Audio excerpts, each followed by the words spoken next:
¿Te imaginas empezar un proyecto para ayudar a otros y que al final el ayudado seas tú? Esa fue mi historia. Me propuse grabar un audiolibro sobre la oración con la noble intención de guiar a quienes, como yo, sentían que su vida espiritual necesitaba un empujón. Pero lo que no sabía es que en ese proceso de investigación, grabación y, sobre todo, de practicar lo que iba a enseñar, mi propia vida espiritual daría un giro de 180 grados, como un calcetín volteado del revés. En solo 30 días, mi comprensión de la oración y mi relación con Dios se transformaron por completo. Si alguna vez te sentiste frustrado, como si tus oraciones rebotaran en el techo o se perdieran en el vacío, te pido que te quedes, porque lo que voy a compartir contigo hoy no es solo mi testimonio, es una invitación a que tu propio diálogo con Dios también sea reescrito. Prepárate porque esto no es lo que esperas. El antes. Antes de este audiolibro, mi oración era, para ser honesto, un acto de pura rutina, casi un formulario prellenado. Era un copy-paste diario. Gracias por el día, perdón por mis fallas, dame lo que necesito, amén. ¿Te suena familiar? Duraba unos 3 minutos y medio, el tiempo justo que tarda el agua del café en hacer ese ruidito característico de plop cuando está listo. Era rápida, eficiente y, lo que es peor, completamente superficial. Sabía en el fondo de mi corazón que la oración era mucho más que eso, que había profundidades insospechadas esperando ser exploradas, pero la verdad es que me daba una pereza tremenda excavar. ¿Para qué complicarse, no? La vida ya era bastante complicada.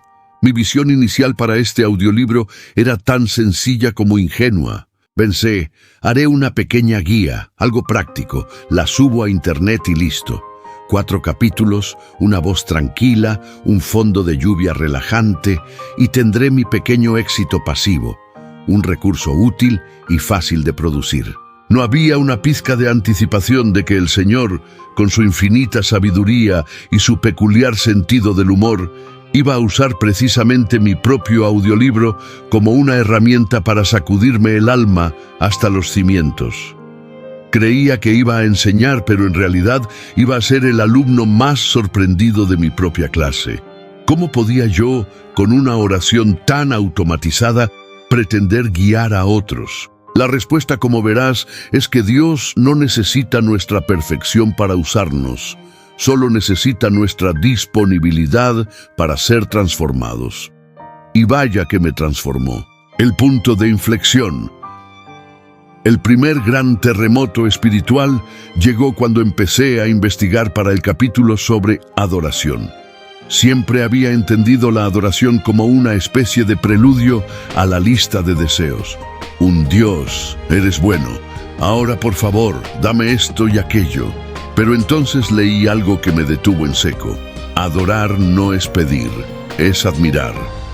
No es presentar una lista, es reconocer la grandeza y la santidad de Dios simplemente por quien Él es, no por lo que puede hacer por mí. Es exaltarlo por su carácter, por su amor incondicional, por su poder ilimitado, por su creación asombrosa. ¿Te das cuenta de la diferencia? No es un intercambio, es una reverencia. Se me hizo raro, lo admito. ¿Cómo alabar sin una agenda oculta, sin una lista de peticiones en mente? Me parecía ineficiente quizás, pero la curiosidad pudo más que mi escepticismo. Decidí probarlo. Me propuse 10 minutos de adoración pura, sin peticiones, sin peros, solo. Dios, eres grande, eres bueno, eres maravilloso. Al principio, mis pensamientos divagaban. Mi mente se preguntaba qué estaba haciendo. Pero al 4.º minuto, algo cambió. Una paz que no pagaba impuestos, como me gusta llamarla, me inundó. Era una tranquilidad profunda, una calma que no dependía de mis circunstancias, sino de la simple presencia de Dios. No la había buscado, no la había pedido, simplemente me encontró. Fue mi primer clic interno, mi primera epifanía real. Comprendí que la oración no es un monólogo de necesidades, una lista de compras espiritual, es un diálogo de amor, es ese espacio sagrado donde mi alma se encuentra con el Creador, no para decirle lo que necesito, sino para reconocer lo que Él ya es. Es un encuentro de corazones, donde las palabras pueden ser pocas, pero la conexión es inmensa. Este descubrimiento no solo cambió mi enfoque de la adoración, sino que sentó las bases para el resto de mi viaje, abriendo mis ojos a una dimensión de la oración que ni siquiera sabía que existía. Y fue solo el principio, el desafío. Justo cuando pensaba que empezaba a entender algo, la vida, como suele hacer, me lanzó una curva. Llegó el turno de grabar el capítulo sobre fe en la duda. Y como por arte de magia, o más bien por diseño divino, ahora lo veo, esa misma semana me llegó una cuenta médica inesperada, de esas que te quitan el aliento y te hacen revisar el calendario para ver si es el Día de los Inocentes. Mi fe, que creía tener más o menos bajo control, pareció un globo con un pinchazo, desinflándose rápidamente. De repente, todo lo que iba a enseñar sobre la fe en la adversidad sonaba hueco, vacío. Paré la grabación. Me sentía como un farsante. ¿Cómo podía hablar de fe cuando yo mismo estaba luchando por creer que todo estaría bien? La contradicción era insoportable. En ese momento de profunda vulnerabilidad, entendí una verdad crucial sobre la oración de petición auténtica. No se trata de frases bonitas ni de recitar fórmulas mágicas. Se trata de la honestidad cruda del corazón, que a menudo se manifiesta en un grito desesperado: «Señor, ayuda». Es esa súplica que brota de lo más profundo de tu ser cuando ya no te quedan fuerzas, cuando tu lógica se ha agotado y solo te queda la esperanza en algo más grande. Con el corazón apesadumbrado y las lágrimas asomando, abrí mi Biblia. No buscaba respuestas fáciles, buscaba consuelo, una señal de que no estaba solo en mi lucha. Y lo encontré. Me topé con los Salmos, esos poemas antiguos donde el autor se queja abiertamente de que sus enemigos se multiplican, de que la vida es injusta, de que Dios parece estar ausente. ¡Qué alivio! Si la Escritura permitía quejarse, si esos hombres de fe podían expresar su dolor y su confusión a Dios sin censura, ¿por qué yo no? Si ellos pueden, yo también, pensé. Y así fue. Volví a encender el micrófono y grabé ese capítulo llorando. Cada palabra era un eco de mi propia lucha, mi propia duda, mi propio grito. No intenté sonar fuerte o espiritual, simplemente fui yo, quebrado y honesto. Para mi sorpresa, ese episodio, grabado en medio de mi debilidad, fue el que más mensajes de gratitud recibió después. La gente conectó con mi vulnerabilidad, con mi humanidad. Comprendí que Dios no necesita nuestra fachada de perfección, necesita nuestra autenticidad. Y a veces, el grito más sincero es la oración más potente. Descubrimiento 1. Diálogo. El siguiente gran descubrimiento, que se entrelazó con el anterior, fue que la oración es fundamentalmente una conversación, un diálogo. Y como en cualquier buena conversación, si yo solo hablo y no escucho, no es un diálogo. Es un discurso político, un monólogo, una conferencia unidireccional. ¿Alguna vez te ha pasado que alguien te habla sin dejarte espacio para responder? ¿Cómo te sientes? Exactamente. Así nos sentimos cuando solo le presentamos a Dios nuestra lista de peticiones, sin darle la oportunidad de responder, de hablar a nuestro corazón. Así que decidí implementar un cambio radical. Empecé con 2 minutos de silencio después de haber hablado con Dios. 2 minutos. Parece poco, pero al principio esos 2 minutos eran una eternidad. Lo único que oía era el zumbido de la nevera, el latido de mi propio corazón, el ruido de mis pensamientos dispersos. Era incómodo, extraño, pero perseveré. Semana tras semana, algo empezó a cambiar. Ya no solo oía el zumbido de la nevera, empezaron a aparecer lo que yo llamo palabras de paz. No eran voces audibles, no me malinterpretes. Eran ideas, intuiciones, recordatorios de pasajes bíblicos, una sensación de dirección, una claridad sobre situaciones que antes me parecían confusas. Cosas que no salían de mí, sino que parecían venir de un lugar más profundo, más sabio. Probé a anotarlas como si fueran mensajes importantes. Y sorpresa, esas palabras de paz coincidían con necesidades reales en mi vida. Me daban perspectivas nuevas sobre cómo perdonar a alguien, cómo abordar un problema en el trabajo, o simplemente me recordaban que no estaba solo. Era como si, al fin, el otro extremo de la línea estuviera respondiendo. Este proceso me llevó a entender que un diálogo real produce frutos reales. La oración no es solo desahogarse, es también abrir el espacio para recibir, para escuchar la voz suave y apacible de Dios que a menudo se pierde en el ruido de nuestras propias preocupaciones. Este tipo de escucha, que algunas tradiciones llaman oración contemplativa o lectio divina, cuando se aplica a la Biblia, es vital. No es pasividad, es una escucha activa, una receptividad del espíritu que nos permite sintonizar con la sabiduría divina. Es en esos momentos de silencio donde Dios se coloca en nuestro mapa interior, como si nos enviara coordenadas celestiales para nuestro camino terrenal. Descubrimiento 2. Vulnerabilidad. El siguiente gran escalón en mi viaje fue el capítulo de la confesión. Siempre había visto la confesión como una especie de parte de culpas, una lista de errores que recitaba para que Dios me perdonara y así poder seguir adelante con la conciencia limpia. Un trámite necesario, sí, pero poco más. Sin embargo, al investigar y grabar este capítulo, me di cuenta de que confesar no es simplemente leer un informe de mis pecados, es mucho más profundo.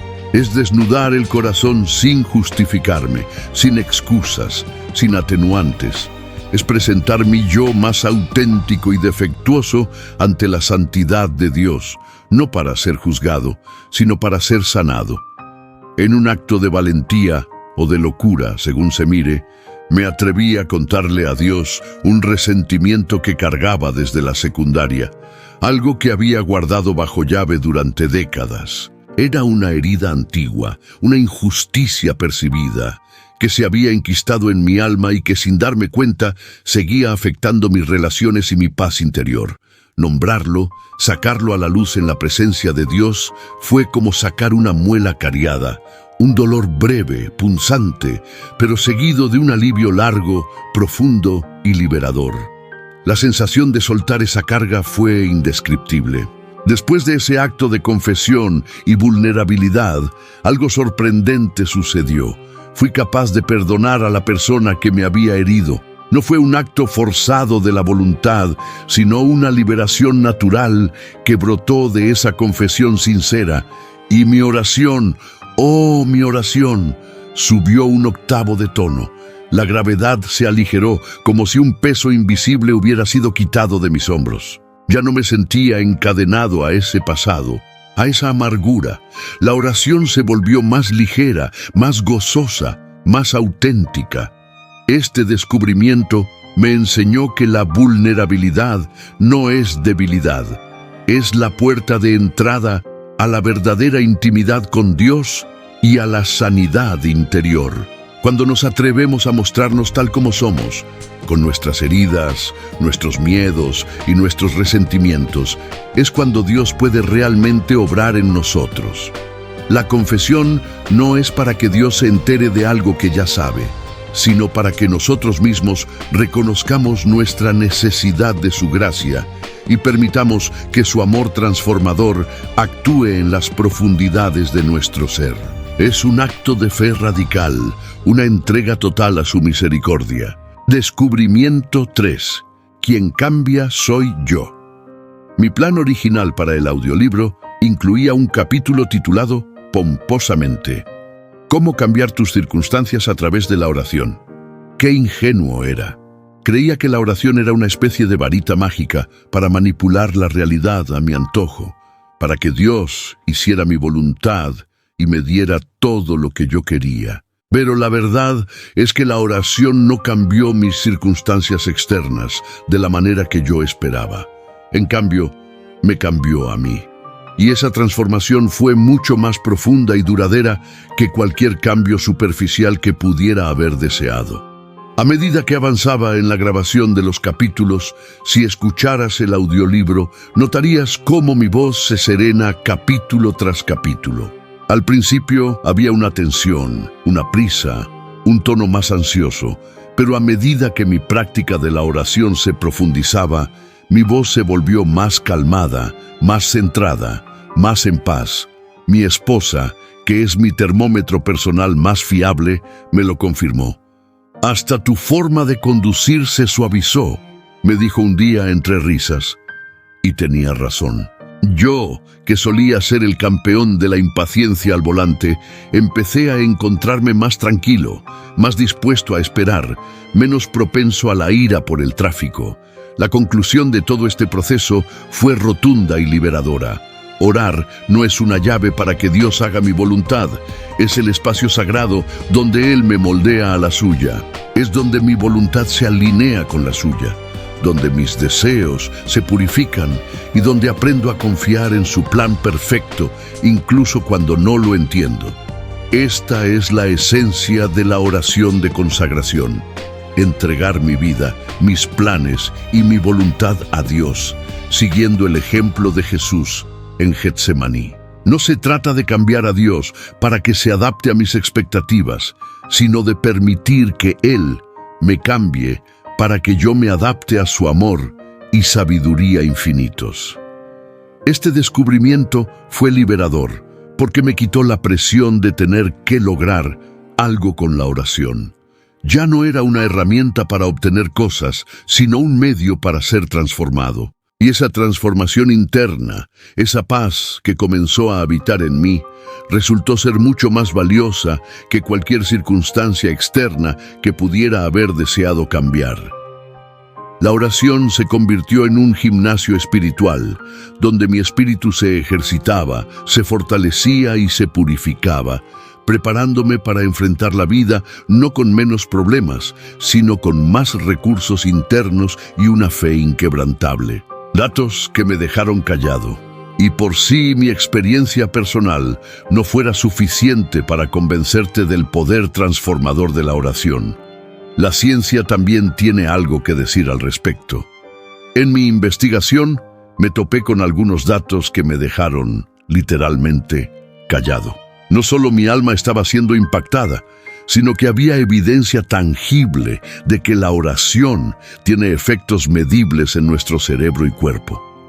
Estudios de la Universidad de Harvard, 2022. Imagínate esto.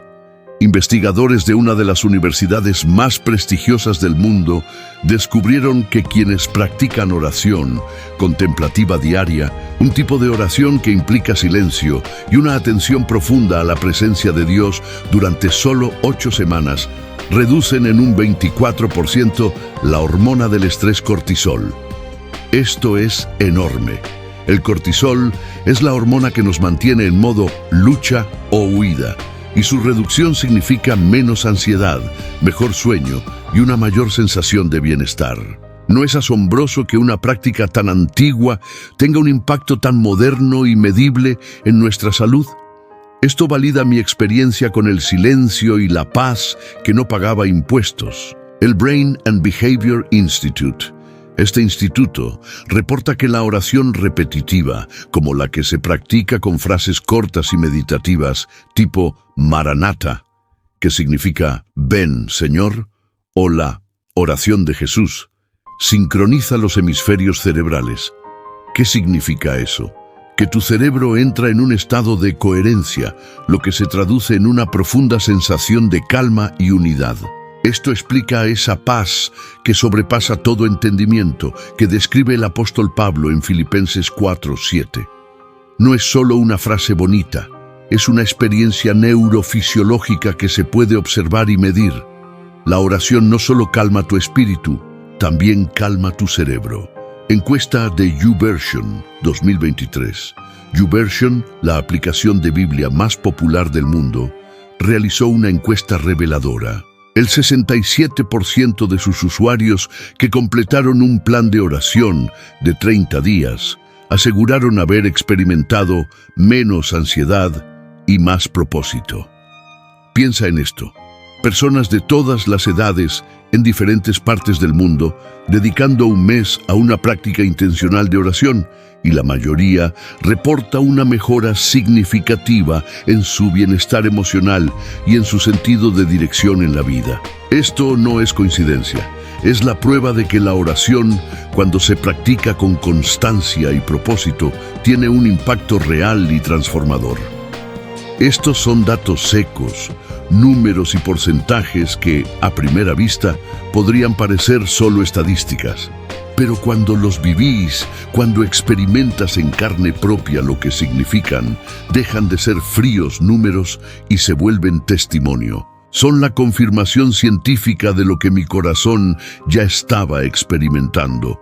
La oración no es una creencia ciega, es una fuerza poderosa con efectos tangibles en nuestra mente, cuerpo y espíritu. Es una invitación a una vida más plena y con más paz, respaldada tanto por la fe como por la ciencia. Si todo esto te ha resonado y querés llevar tu propia experiencia de oración a un nivel más profundo, te invito a escuchar el audiolibro completo. Está disponible en Spotify y en la descripción de este video. No es un producto mágico que te resolverá la vida de la noche a la mañana. No te voy a vender eso. Es más bien la bitácora de mi propio aprendizaje, un compañero de viaje diseñado para acompañar el tuyo. Cada capítulo está lleno de las lecciones que me transformaron, los desafíos que superé y los descubrimientos que hicieron mi fe más real. Espero que sea una herramienta útil en tu camino, una voz amiga que te recuerde que no estás solo en esta búsqueda. Comunidad. Una de las cosas más hermosas de este viaje ha sido la conexión con otros que también están explorando las profundidades de la oración. Por eso, me encantaría leer tu historia. ¿Qué descubrimiento te sorprendió más en tu propia vida de oración? ¿Hay alguna lección que te haya marcado especialmente? Déjalo en los comentarios aquí abajo. Tu experiencia, por muy pequeña o insignificante que te parezca, puede ser la respuesta que otro está buscando, la pieza que le falta a su propio rompecabezas espiritual. Somos una comunidad de buscadores y cada testimonio enriquece el camino de todos. Suscríbete si querés seguir explorando estos temas juntos, si querés ser parte de este espacio donde la meta no es crecer en cantidad de palabras o de seguidores, sino en profundidad de vida, en autenticidad y en conexión con lo divino. Nunca, ni en mis sueños más salvajes, imaginé que un simple micrófono y una Biblia se convertirían en un espejo tan revelador para mi alma. Creí que estaba creando un recurso para otros y terminé siendo el alumno más transformado por mi propio material. Si mi historia te alentó, si encendió una pequeña chispa de esperanza o curiosidad en tu corazón, te ruego que no lo dejes pasar. Comenzá hoy mismo, no mañana, no la próxima semana, sino hoy. Abrí la boca o el corazón, da igual el orden, lo importante es la intención, y decile a Dios exactamente dónde te duele. Contale tus miedos, tus dudas, tus resentimientos, exprésale tu gratitud, tu adoración. Sé auténtico. No hay palabras correctas o incorrectas, solo un corazón sincero. El viaje de transformación está a una oración de distancia. ¿La distancia? Un simple y humilde «Hola, Dios, ¿estás?». Desde ya te aseguro, Él responde. Puede que no sea con una voz audible o con la solución mágica que esperas. Muchas veces, la primera respuesta es una paz que no cabe en la lógica humana, una calma que te inunda incluso en medio de la tormenta. Es una certeza silenciosa, una presencia que te envuelve y te dice, aquí estoy. y no te suelto. Que tu diálogo con Él reescriba tu historia, como lo hizo con la mía, llenándola de propósito, paz y una conexión inquebrantable. Hasta la próxima, y que tu oración sea el inicio de la aventura más grande de tu vida.